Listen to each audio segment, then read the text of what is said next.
ফুটন্ত জলে রুটি দিয়ে বানিয়ে ফেললাম বাচ্চাদের জন্য খুবই হেলদি আটা নুডলস।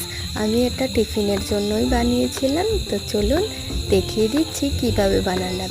সিম্পল যেভাবে আমরা আটা মেখে রুটি করি সেভাবেই আটা মেখে রুটি করে নিয়েছি। করে নিয়ে ফুটন্ত জলে এভাবে সেদ্ধ করে নিলাম। তারপরে এরকম সরু সরু করে কেটে নেব। যতটা সরু পারবেন ততটাই করে নেবেন। তারপরে এটা জল দিয়ে খুব ভালোভাবে ধুয়ে নেব, কেননা এর গায়ে তো আটা লেগেই ছিল, তার জন্য চিটচিটে ভাবটা থাকবে।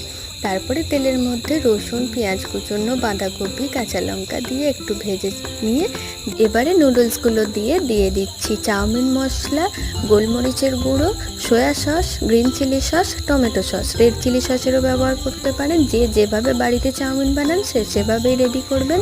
খেতে খুবই ভালো হয়। ময়দা দিয়েও রেডি করা যেতে পারে। এই রান্নার বড় ভিডিও দেখতে চাইলে একটা কমেন্ট করে দেবেন, আর ভিডিওটা যদি ভালো লেগে থাকে অবশ্যই লাইক করে দেবেন।